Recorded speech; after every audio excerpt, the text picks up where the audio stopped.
Ladies and gentlemen, boys and girls, children of all ages, the Paul N Palz Podcast is brought to you by staying positive and never giving up. Bye. Here's your host, Paul, with special guest, Dan, the man, Dan.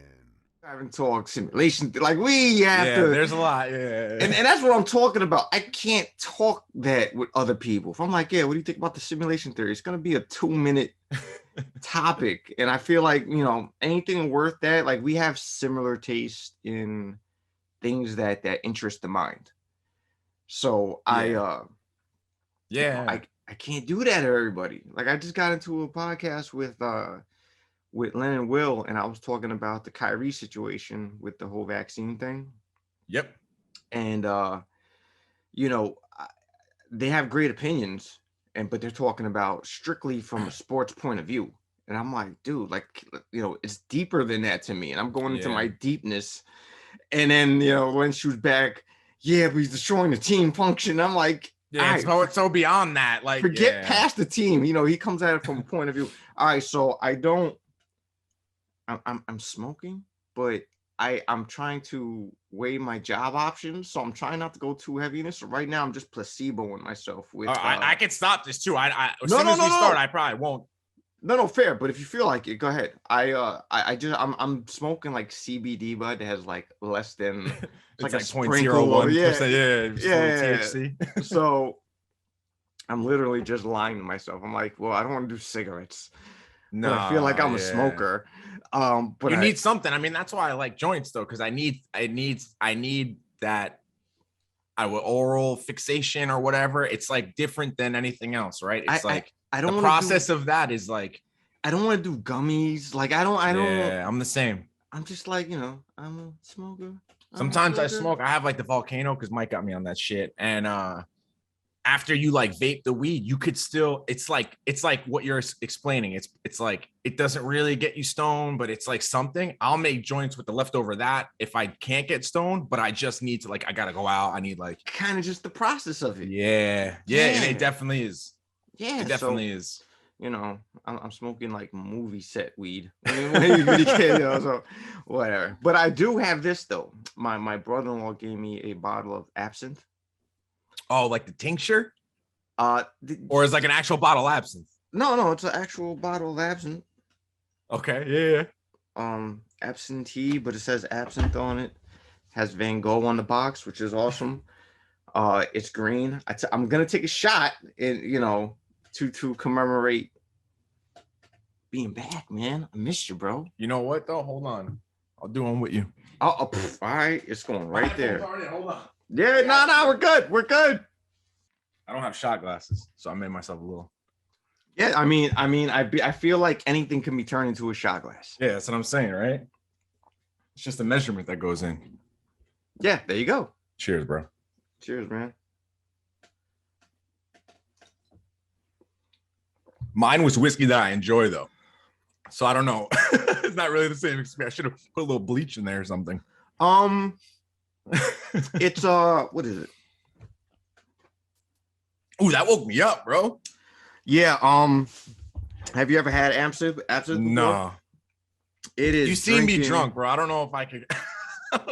Well, I'll be parkouring off the fucking building to building. Nah, there's different levels to it. Like everything else, there's different levels to it. This is 55% alcohol, 110 proof. Oh, so that's like normal. It's not devastating. Yeah. It gets the this is licorice out the ass. Like this is liquefied licorice. Nelson probably would have loved that shit. He liked all that stuff that tasted like garbage. I drank that. The first time I had that, I automatically went to that because he likes that toothpaste taste and Rumplemints. I gotta remember it, man. Just because I gotta take random Rumpleman shots to deal. No, it's just I never ever met anyone else that liked it. It always felt like a prank alcohol to me. Like, yo, try this shit. Tastes like toothpaste, and they're like, no, it doesn't. Oh my god, it tastes like toothpaste. But Nell really loved that shit. I had the freshest breath. I feel like that's a win-win because if you get pulled over, like, does it smell like alcohol? I feel like, no, it smells like a mint. All right, go about your business. Then you start swerving all over the road. That guy wasn't drunk. He just had the freshest breath ever. Yeah. And then you'd see him plow into a couple mailboxes. But no. Absinthe is more of a the story, you know, the myths behind it make it more Than it is. Yeah, I mean, it's licorice tasting alcohol. There's no hallucination on it. There's no little fucking green fairy. Bro, look. Nice. I mean, nothing's better ASMR. past whiskey than Irish coffee, bro. It's an Irish actual coffee. thing. Speaking of Irish, I go through blocks on YouTube of I have random topics that I'll just happen to see, and then I'm like now watching that for like a week straight until the next thing comes. And I'm obsessed right now with Irish people on the Try channel. So it's based in Ireland, so it's all Ireland, and it's like Irish people try American food. Irish people try, but like 9 out of 10 of it is alcohol. So just to see Irish people for like 5-10 minutes just get drunk trying shit they never tried, like American whiskey, and just shit. Did they have them try Guinness from America? They've done Guinnesses, so I guess because I know someone. She's awesome, and she knows her beer. Okay. And she went to Ireland, and like the way they serve it and what it tastes like out there is completely different. Like she won't drink Guinness anymore here, and it was like her favorite beer because when she went out there, she drank it, and now she came back and she's like, it's because they has to get shipped over here, and you know what I'm saying? It's not the same. I think they always have it warm there too. It's not cold. It's like not warm, but room temperature warm. Yeah. They heat it up for you. No, they have it. It's like room temperature, and from like the tap out there, she said it's like. So I always wondered like if we brought that over there, was like, here, have this. If they like spit it out, and it's like they're insulted by it. They'll probably brush their teeth with it. Thanks for the water. Yeah, exactly. I feel like that's the motherland of alcoholics. So yeah, right. Of whiskey and at least whiskey and like Guinness, I just think. Yeah, because but you know, if you go to the Try channel and watch them do it, they still they'll drink like American whiskey and be like, oh, and like they usually give them like 4 different ones to they try 4 different ones, and by like the 3rd one they start stumbling out. Yeah, by the last one they're slurring the speech and all kind of shit. So it's entertaining me. All right, so we're gonna do. I'm with Dan the Man Dan. No introductions needed. We've done one podcast together, and for the life of me, I'm trying to get him in as many as he can. But life happens, so it was fun, man. We did the aliens. And I'm in the 40s with my episodes right now. Damn, bro, good for you. Thank you. That's amazing, because I remember when it was like kind of a new thing when we did the aliens episode. You were maybe like dozens. I want to say you're in top 10. I don't even think I was at dozens when you hopped on. But that's crazy. 40 plus deep. It's still one of my favorite ones ever. Just because what we had, what we were talking about, it was just a great show. Like it's part the topics. It's also obviously a part of the company, because you're awesome, man. So I definitely appreciate it. I would love to have you on more of these. We'll just find a topic, just whether it's once a month, whatever it is, man. I want you on as much as you're willing to come on. I appreciate it, man. It was fun, and the first one was fun. I'm looking forward to this one, and yeah, it was easy. Just text me like, hey, this Saturday. Because then it's like, all right, let's do it. I was so amped up too, because Halloween's right around the corner. It's October. It's like my favorite time of the year. So like, I feel like we could have a whole other side podcast just on this topic. You know what I'm saying? I could talk about this forever. So I'm very excited. Yeah. Perfect segue into what we're talking about, because we've been talking for 10 minutes about absolutely nothing that has to do with the topic. Yep. And it was awesome. So, but you are here, sir, because Halloween, like you said, is quickly approaching. I wanted to have Steve on this, cousin Steve, man. I wanted to have him on this. I hit him up with a text. I'm like, dude, Halloween special ? He was like, oh, when you doing it? Who you doing it with? I'm like, no, I want you to jump on it. And I haven't heard from him since. I texted him this morning. I said, yo, I'm doing the episode with Paul. I said, I hope I do you proud as like a horror enthusiast. And he said some corny joke like, you're gonna murder it.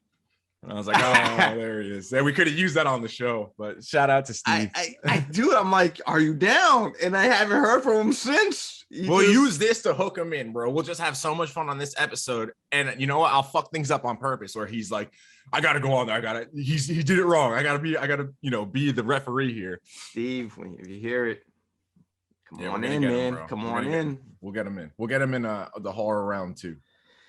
Yeah, I mean, I feel like this is the one in the beginning of many, because I feel like this topic could go on for forever. I'm telling you, and I don't know how you want to start. I don't want to hijack it, but I'll tell you what, I feel like more people watching horror now.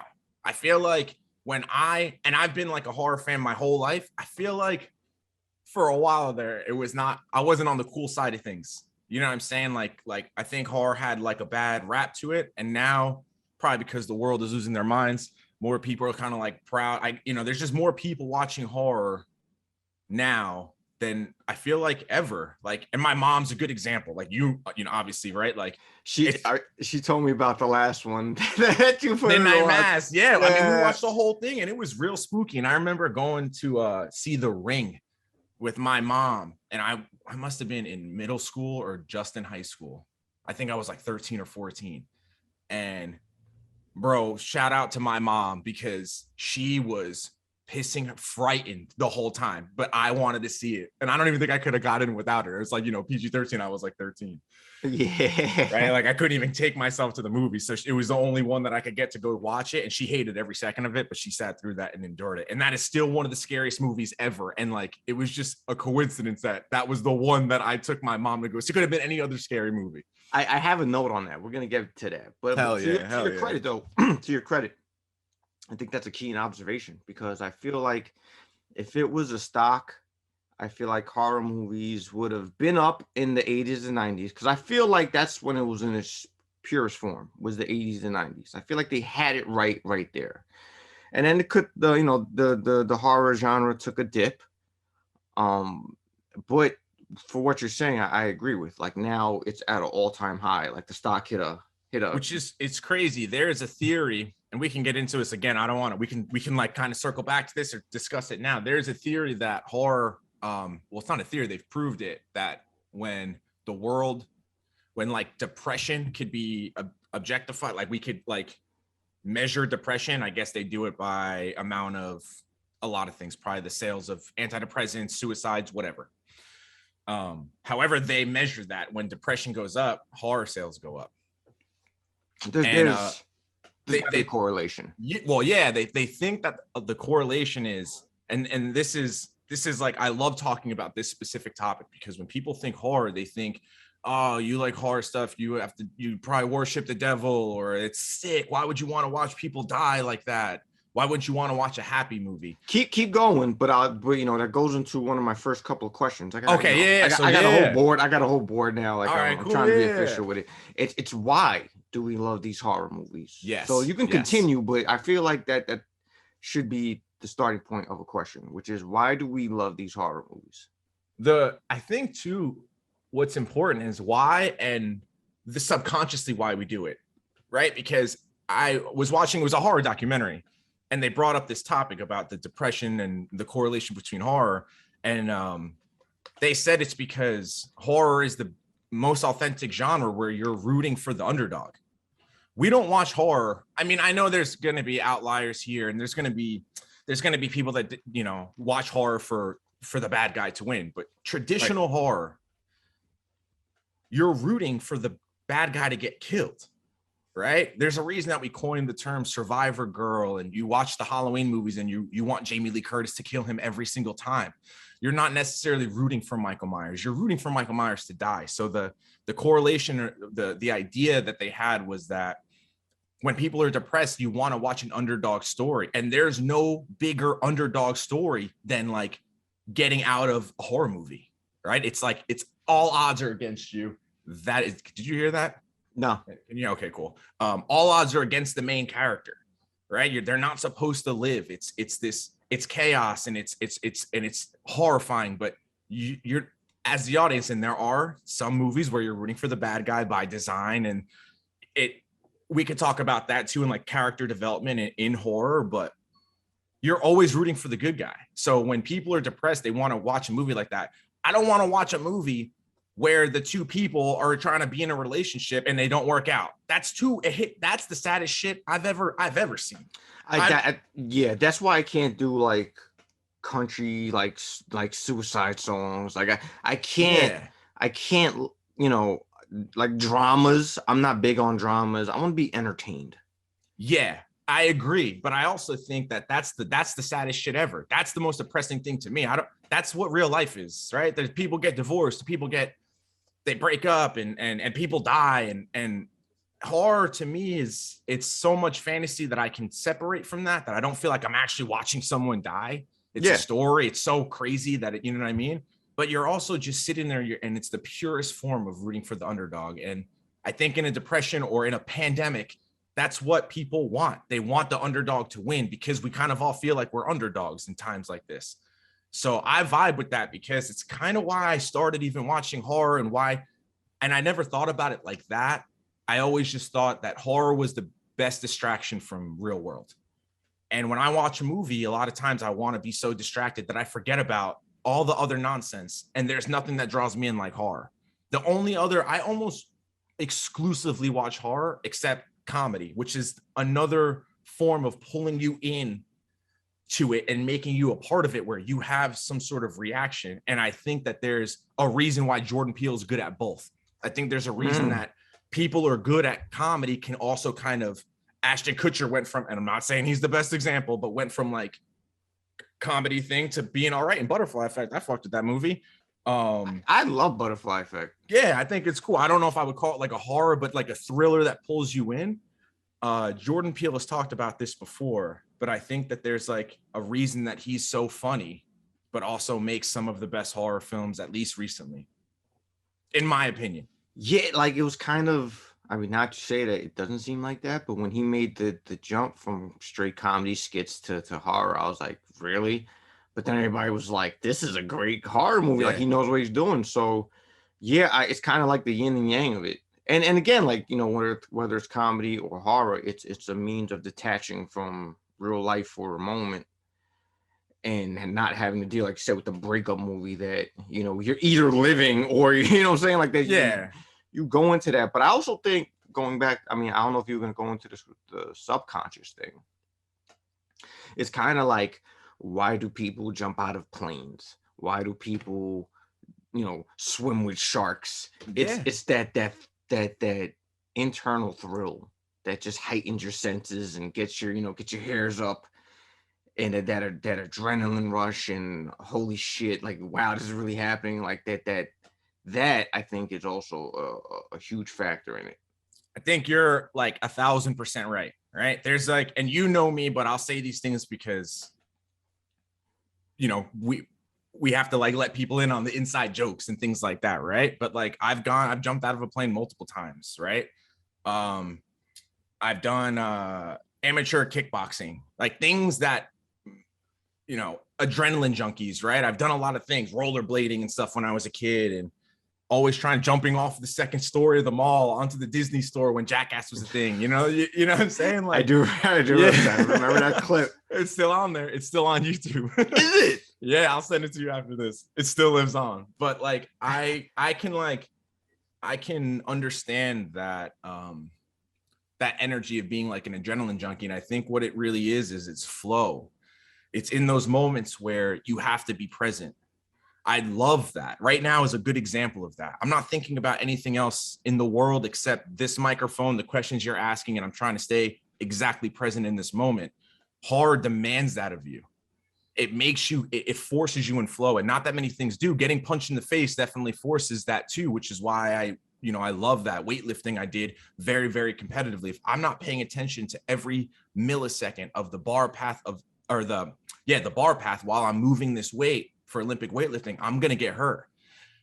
I think our brains that's where they operate the best. That's at least where mine operates the best. The hard time is trying to force that.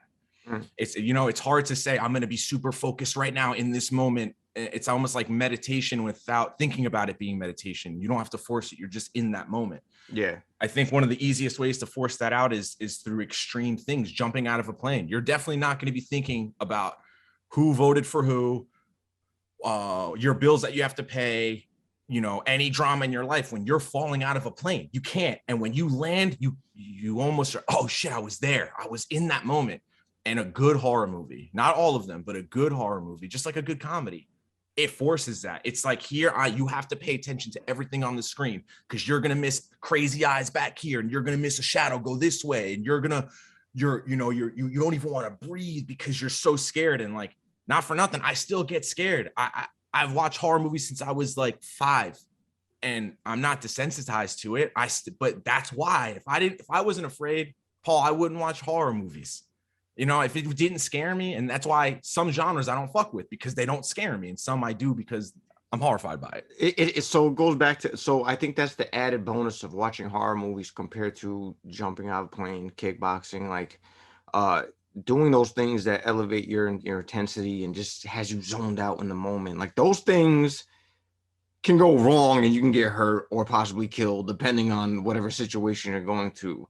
Watching a horror movie, you still get the jumping out of a plane feeling without, you know, by sitting on a couch. It's more accessible for sure. Yeah, I never thought of it that way. It definitely is, and you can almost get it on demand.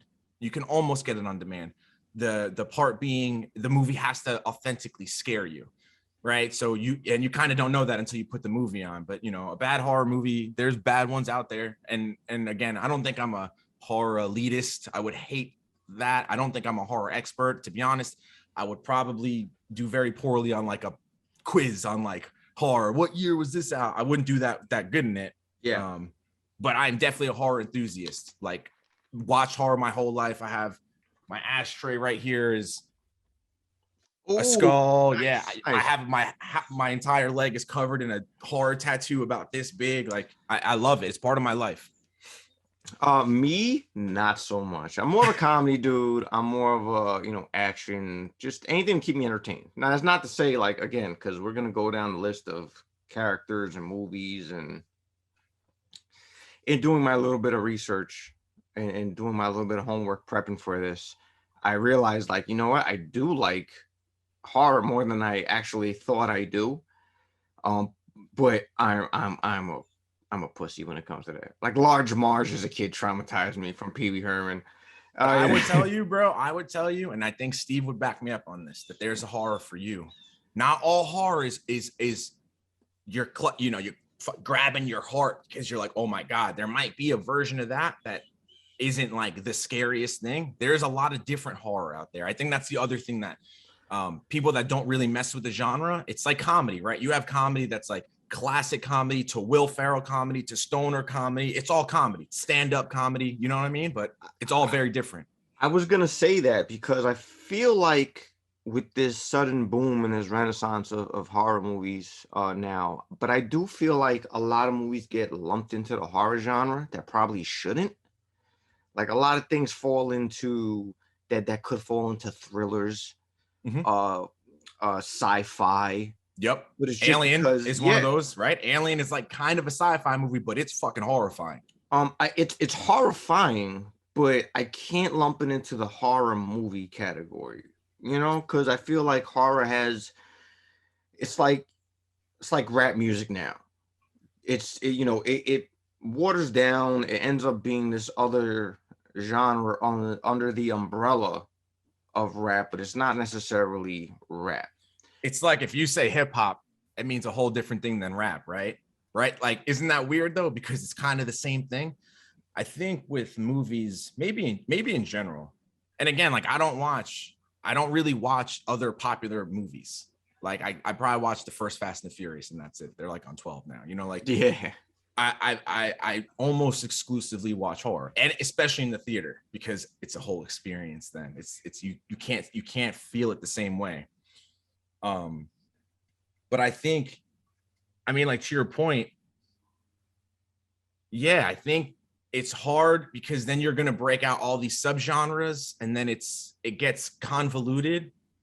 But as a horror fan, sometimes I watch things and I'm like, they shouldn't have put like I'm like, I need to defend the genre, and I'm like, that's not horror. That's not my horror. I wish that they didn't lump that in with that, because that was like, there's some horror that's really weird, and I know that it's subjective. There's going to be people that if I offend you, I'm sorry. I'm talking about my experience and why I love horror. But there's some horror that I'm like, damn, if that was the first movie that a non-horror person watched and they thought that that's what horror was, I'd be very upset, because now they're like, oh, I don't want to watch that. And it's like, it really just ruined their any chance of them ever like being able to open up their minds to the genre, which has helped me a lot.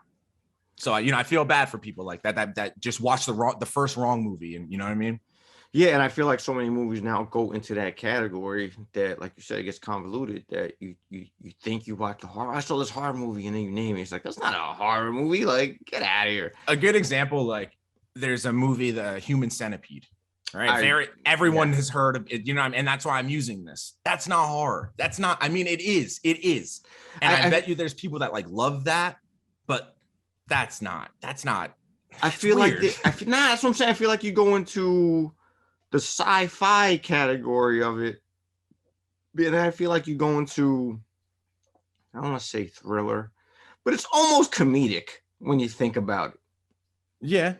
I mean, where there's that tie-in now with like comedy and horror again, right? There's a lot of overlap. Scary Movie, like the movie Scary, right? Like it's like, yeah. Spoofs aside, I feel like, to what you were saying earlier and what we're talking about now, like a lot of, it's like it has to be half horror, half comedy.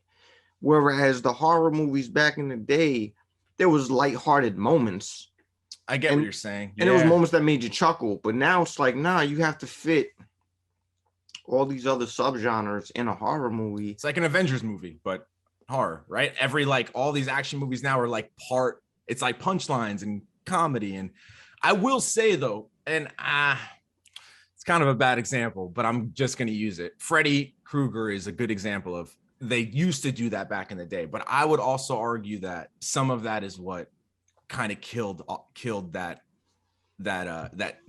like Nightmare on Elm Street kind of became a joke, and they brought it back at the end with Wes Craven's New Nightmare was actually a scary movie, but around 2 and 3 and in not the first one and not the last one, in there he starts to become a comedian. He would kill someone and then it's like punchline, and then kill someone, punchline, and that's a horror movie. So that's exactly what you're talking about. But I understand. Yeah, I guess you're right. There's still a lot of true horror movies out there, like really good ones. But again, you have to weed through the nonsense, and sometimes people stumble upon some gore porn like Human Centipede, and that's the first thing that they, and it's just like, oh, not all horror is like gory and gross like that. And I know that there are fans of that, and I'm not saying that that's worse or better than anything else. It's just, it's worse when that's the first time you're exposed to the genre. Okay, so perfect. So with that said, what are, to you, the criterias that make a horror movie?